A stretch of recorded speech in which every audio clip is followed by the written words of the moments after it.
क्या आप इस बात पर विश्वास करेंगे कि एक मानव अपनी पूर्वजों की आत्मा की शांति के लिए अपनी तपस्या से एक नदी को स्वर्ग से उतारकर धरती पर सबके कल्याण के लिए बहा सकता है?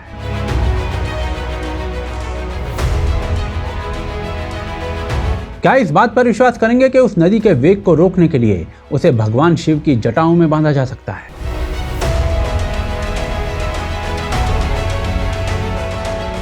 क्या इस बात पर विश्वास करेंगे कि उसी नदी से क्रोधित होकर एक ऋषि उसे पी सकता है?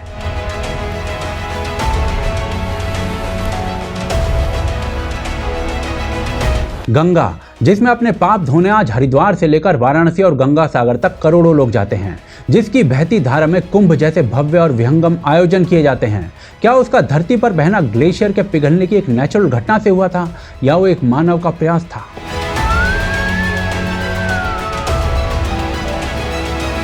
भारत के इतिहास को धत्ता बताने वाले वामपंथी भागीरथ के गंगा को धरती पर लाने की इस अमर कहानी को मिथ्या बताते हैं। पर क्या ये कहानी सचमुच मिथ्या है या उस अंतरिक्ष विज्ञान पर आधारित है जिसे साइंटिफिक रिसर्च पेपर्स में प्रूव किया जा चुका है? कहानी या विज्ञान?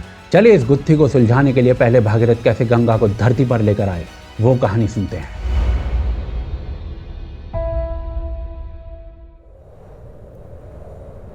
बहुत समय पहले की बात है। सूर्यवंश में एक राजा हुए जिनका नाम था राजा बाहुक, जो अपने जीवन के अंतिम वर्षों में संन्यास लेकर वन जा रहे थे और उनके साथ जा रही थी उनकी पत्नी यादवी, जो उस समय गर्भवती थी। लेकिन इस गर्भ में भी एक षड्यंत्र ने अपना जहर घोल दिया। राजा बाहुक की दूसरी रानी ईर्ष्या से जलकर यादवी को गुप्त रूप से विष पिला देती है और इससे यादवी का गर्भ 7 वर्षों तक स्थिर हो जाता है। ना वो बढ़ता है ना ही समाप्त होता है। और इन कठिन दिनों में राजा और रानी ने शरण ली महान ऋषि औरव के आश्रम में। पर यहीं अचानक से राजा बाहु का निधन हो गया। यादवी भी अपने पति के साथ सती होने को तैयार हो गई। लेकिन ऋषि औरव ने उन्हें रोका और कहा कि तुम्हारे गर्भ से एक महान पुत्र जन्म लेगा जो विश्व विजयी सम्राट बनेगा। कुछ समय बाद यादवी ने एक बालक को जन्म दिया। अब क्योंकि ये बालक विष के प्रभाव से जन्मा था तो ऋषि औरव ने उसका नाम रखा सगर, जिसका मतलब होता है विष के साथ। ऋषि औरव ने सगर को वेद, शास्त्र, नीति और धर्म की शिक्षा दी। एक दिन सगर ने ऋषि को पिताश्री कहकर पुकारा, जिस पर यादवी भावुक हो गई। जब सगर ने कारण पूछा तब उन्होंने सगर के पिता बाहुक, उनके पराक्रम और अयोध्या पर हुए अन्याय की कहानी सुनाई। सगर ने प्रण किया वह अपने पिता का खोया हुआ राज्य वापस लेकर रहेगा। पर उस समय तक अयोध्या में इक्ष्वाकु वंश का राज्य नहीं रह गया था। उस समय अयोध्या पर ताजलंग नामक है वंश का अत्याचारी राजा राज कर रहा था और अयोध्या के लोग इसके विरुद्ध थे। अयोध्या वासियों ने इसके विरुद्ध ऋषि वशिष्ठ से परामर्श किया, जिन्होंने सगर को बुलाने की सलाह दी। सगर अपनी माता और ऋषि और के आशीर्वाद के साथ युद्ध के लिए निकला। उसकी वीरता और नेतृत्व में अयोध्या वासियों ने ताजलंग को पराजित कर दिया। सगर का राज्याभिषेक हुआ और एक बार अयोध्या फिर से सूर्यवंश के अधीन आ गई। राजा बनने के बाद सगर की 2 रानियां हुई, सुमति और केशिनी।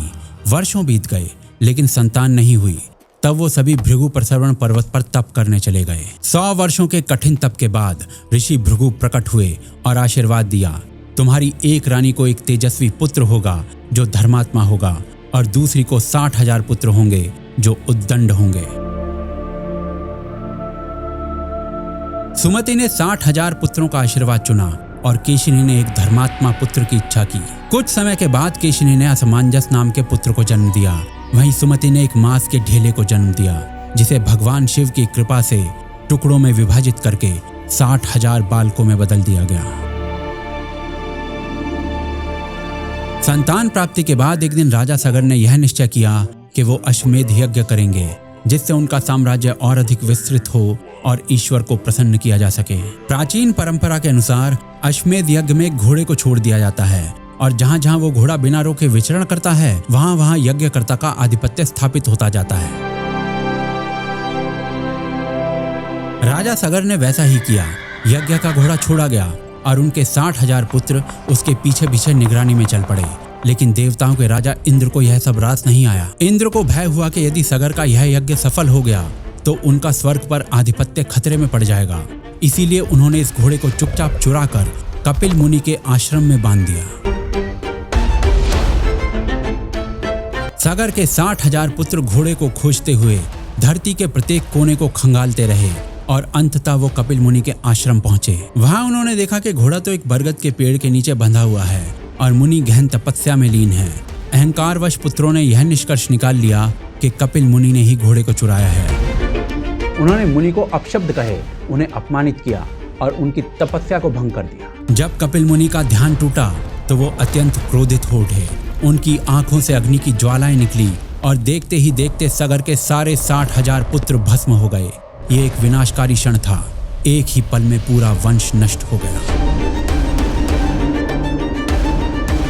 लेकिन जब राजा सगर को अपने पुत्रों की कोई सूचना नहीं मिली तो उन्होंने अपने पौत्र अंशुमन को भेजा कि वो जाकर उनकी खोज करें। अंशुमन कपिल मुनि के आश्रम पहुंचे, जहां विशाल राख के ढेर लगे देखे। घोड़ा अभी भी वहीं पर बंधा हुआ था। और इसी समय गरुड़ ने प्रकट होकर अंशुमन को सच्चाई बताई। कहा कि तुम्हारे सारे संबंधी कपिल मुनि के श्राप से भस्म हो गए हैं और वो तभी मुक्ति पा सकते हैं जब उनका तर्पण गंगा जल से करवाया जाए। यह एक असंभव सा कार्य था, क्योंकि गंगा तो स्वर्ग में थी, परंतु अंशुमन ने निश्चय किया कि वो अपने कुल के सभी लोगों को मुक्ति दिलाएगा। अंशुमन ने तपस्या आरंभ की ताकि गंगा को स्वर्ग से पृथ्वी पर लाया जाए, लेकिन उनकी तपस्या पर्याप्त नहीं रही। वे जीवन भर प्रयास करते रहे, परंतु सफल नहीं हो सके। उनके पुत्र दिलीप ने भी यही प्रयास किया, परंतु वो भी असफल रहे। और तब दिलीप के पुत्र भगीरथ ने प्रण किया कि वो किसी भी कीमत पर अपने पूर्वजों की आत्मा को मुक्ति दिलाकर ही रहेंगे। राजा भागीरथ ने अपना सिंहासन मंत्रियों को सौंप दिया और वो स्वयं तपस्या के लिए हिमालय की ओर चल पड़े। वे गोकर्ण नाम के स्थान पर पहुंचे और वहां वर्षों तक कठिन तपस्या की। उन्होंने एक पैर पर खड़े होकर बिना अन्न जल ग्रहण किए भगवान ब्रह्मा की आराधना की। ब्रह्मा जी उनकी तपस्या से प्रसन्न होकर प्रकट हुए और वरदान मांगने को कहा। भागीरथ ने गंगा को पृथ्वी पर लाकर अपने पूर्वजों की आत्मा को मुक्ति दिलाने की बात की। इस पर ब्रह्मा जी ने कहा कि गंगा को पृथ्वी पर अवतरित करना सरल नहीं है। उसकी धारा इतनी तीव्र है कि वो पृथ्वी को चीर देगी। केवल भगवान शिव ही हैं जो उसके वेग को नियंत्रित कर सकते हैं, और इसीलिए अब तुम्हें भगवान शिव की तपस्या करनी होगी। भागीरथ ने अब भगवान शिव की आराधना आरंभ की। उन्होंने 1 वर्ष तक कठोर तप किया, अंगूठे पर खड़ा होकर और मौन व्रत रखते हुए। अंत में उनकी तपस्या सफल हुई। भगवान शिव प्रकट हुए और भागीरथ की प्रार्थना को स्वीकार करते हुए कहा कि मैं गंगा को अपनी जटाओं में धारण करूंगा। इसके पश्चात ब्रह्मा जी ने अपने कमंडल से गंगा की धारा को छोड़ा। गंगा आकाश से तीव्र वेग से गिरने लगी। जैसे ही वो पृथ्वी को छूने वाली थी, भगवान शिव ने उन्हें अपनी जटाओं में समेट लिया और गंगा की तीव्रता तुरंत शांत हो गई।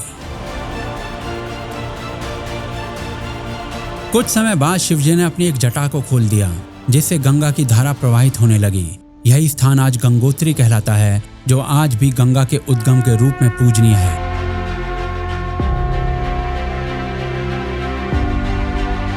गंगा की धारा भागीरथ के पीछे पीछे चलने लगी। भागीरथ अपने रथ पर सवार होकर मार्ग दिखा रहे थे और गंगा उनके पीछे बहती जा रही थी। रास्ते में वो ऋषि जैनु के आश्रम में पहुंचे। गंगा की तेज धारा ने ऋषि जैनु के आश्रम को बहा दिया और इसके बाद क्रोधित होकर ऋषि ने गंगा को पी लिया। भागीरथ इस घटना से घबरा गए। उन्होंने ऋषि जैनु से विनती की कि वो गंगा को मुक्त करें, अन्यथा उनके पूर्वजों की मुक्ति अधूरी रह जाएगी। ऋषि जैनु उनके विनय से प्रसन्न हो गए और गंगा को अपने कान से बाहर निकाल दिया। तभी से गंगा को जाह्नवी भी कहा जाता है। गंगा बहती हुई अंततः कपिल मुनि के आश्रम पहुंची, जहां सगर के पुत्रों की राख पड़ी थी। भागीरथ ने वहां पर विधिवत तर्पण किया। जैसे ही गंगा जल उनकी राख से स्पर्श हुआ, उनकी आत्माओं को मोक्ष मिल गया और वो स्वर्ग को प्राप्त हुए। इसके बाद गंगा मैदानों से बहती हुई बंगाल की ओर बढ़ी और अंत में सागर से जा मिली। जहां गंगा और सागर मिलते हैं, वो स्थान गंगा सागर कहलाता है।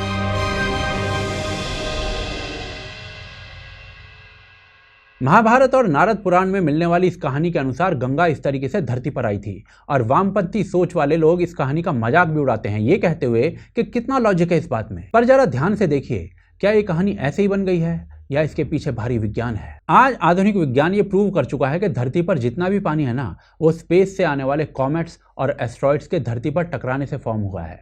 और कहानी के अनुसार गंगा भी स्पेस से पृथ्वी पर आई है। अब तमिलनाडु के महाबलीपुरम और कांचीपुरम के मंदिरों में प्रेजेंट इस मूर्ति को देखिए, जिसमें गंगा को 3 धाराओं के रूप में दिखाया गया है, ठीक वैसे ही जैसे एक कॉमेट यानी धूमकेतु की पूंछ टूटकर 3 हिस्सों में बिखर जाती है। ये जो स्टोन कार्विंग आप देख रहे हो ना, ये कांचीपुरम के कैलाशनाथ टेम्पल में भगवान शिव का स्कल्पचर है। लेकिन इस कार्विंग में ना भगवान शिव की जटाओं में गंगा को देखिए। अगेन इसमें गंगा को एक 3 धाराओं वाले सेलेस्टियल बॉडी की तरह दिखाया गया है, जो कि एक कॉमेट में होता है। तो यहाँ से ये देखा जा सकता है कि जिस तरीके से कॉमेट्स ने धरती पर पानी को उत्पन्न किया, उसी तरीके से गंगा के पानी को भी कॉमेट्स के साथ जोड़ा जा रहा है। इसके बाद गंगा और भगीरथ की इस कहानी में बताया गया कि गंगा स्वर्ग से आई थी और कॉमेट भी अंतरिक्ष से आता है। इसके अलावा वाल्मीकि रामायण कहती है कि जब गंगा धरती पर उतरी तो ऐसा लगा कि मानो आकाश में 100 सूरज चमक रहे हों। आधुनिक विज्ञान कहता है कि जब कोई कॉमेट पृथ्वी से टकराता है तो शॉक वेव, लाइट फ्लैश और लाउड एक्सप्लोजन्स होते हैं। 1908 में होने वाला टुंगस्का और 2013 में होने वाला चेल्याब्लिंक्स मेटेओर इवेंट ऐसा ही था। इसके अलावा कहा गया कि गंगा की गति इतनी अधिक थी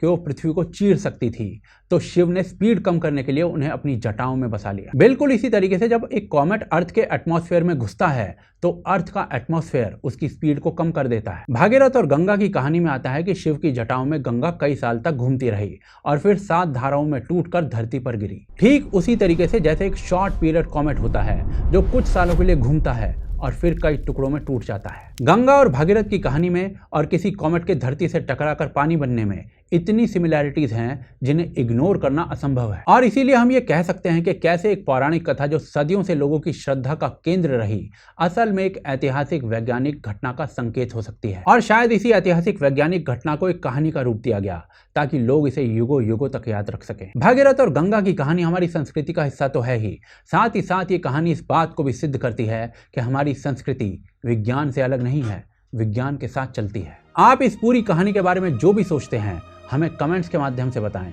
और ऐसे और वीडियोस के लिए चैनल को सब्सक्राइब करें और इस वीडियो को शेयर जरूर करें। पुनः मिलते हैं अगले एपिसोड में।